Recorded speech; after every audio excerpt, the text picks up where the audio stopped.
Now we will evaluate the integral minus infinity to plus infinity cos x dx by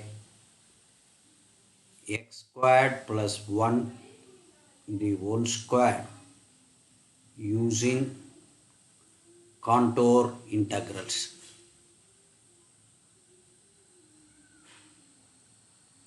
See, in this case, we had seen two types. That is a function of cos theta or sin theta or some polynomial in x. Now you have a combination of these two.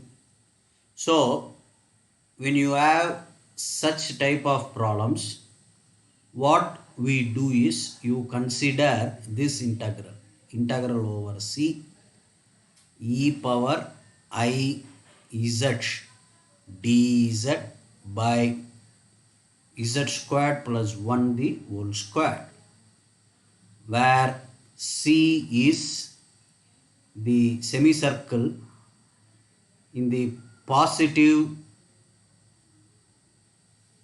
but not positive upper half of the complex plane. So this will be your C. What I have done is I have just replaced x with z.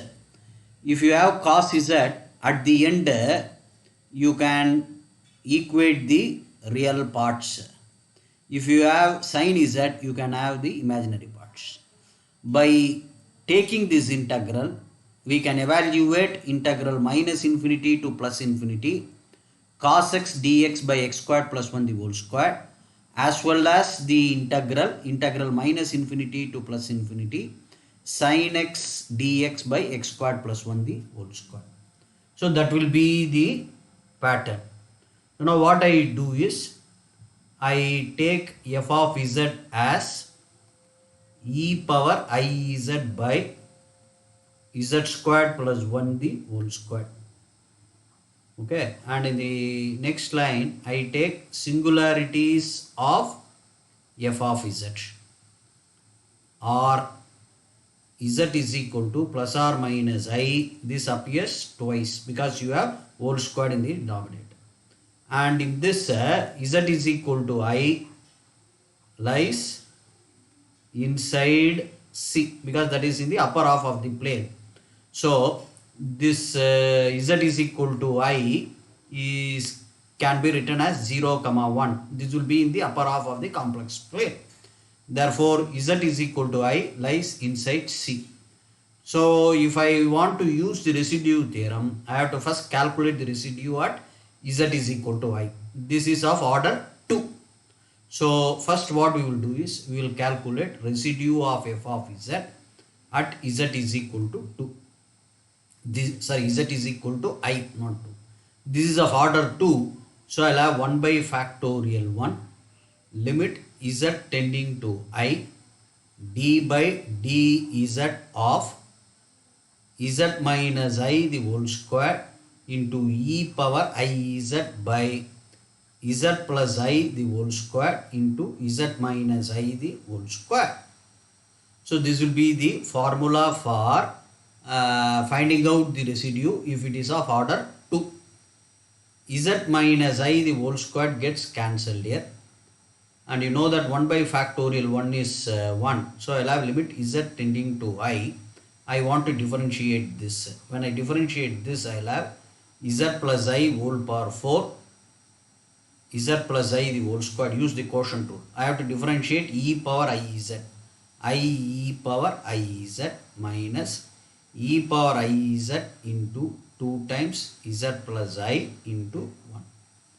So now when I allow z tending to I, I will have 2I the whole square into I e power I square minus e power I square 2 into 2I by 2I whole power 4.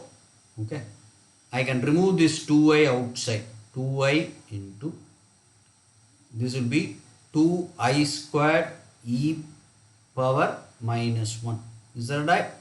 I I have removed 2i, so I'll have 2i. 2i into I will give you 2i squared e power minus 1 minus e power minus 1 into 2 whole divided by 2i whole power 4. So 2i whole power 4 gets cancelled, giving you 2i whole cube. Okay, so in fact I could have also removed 2e power minus 1. Let us see here. I squared is minus 1. So minus 2e power minus 1 minus 2e power minus 1 will give you minus 4e power minus 1. And this will give you 2 cube is 8. And I cube is minus I. So I'll have minus I. So this upon simplification will give you 1 by 2i e. Is that right? E power minus 1 will be e in the denominator. I is already in the denominator. Minus 4 by minus 8 will give you 2 in the denominator. So this is the value of residue of f of z at z is equal to I. So now what I have to do is I have to use the residue theorem.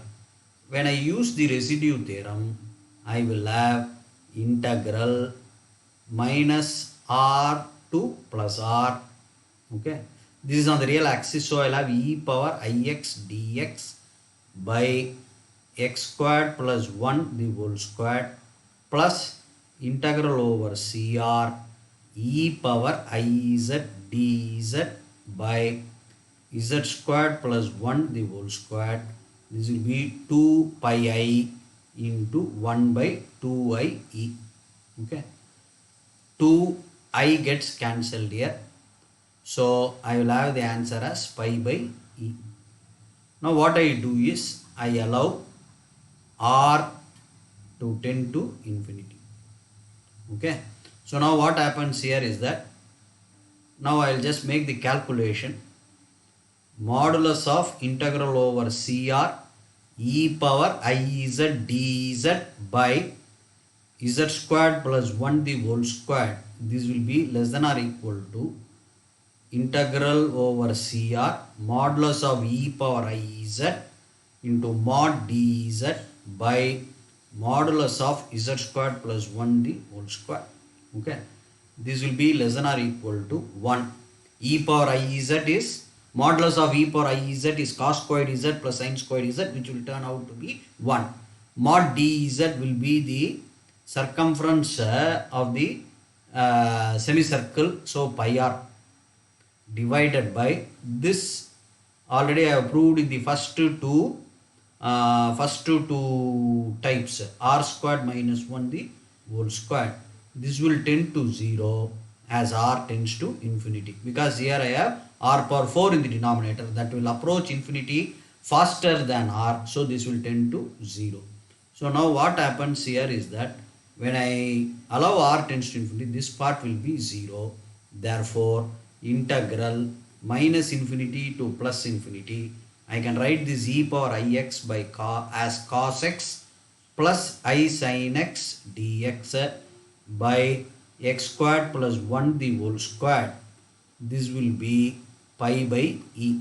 So when I equate the real parts, you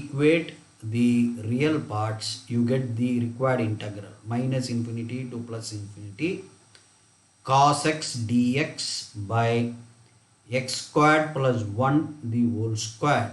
This will be pi by e. And when I equate the imaginary part, sin x integral minus infinity to plus infinity sin x dx by x squared plus 1 the whole square will be 0.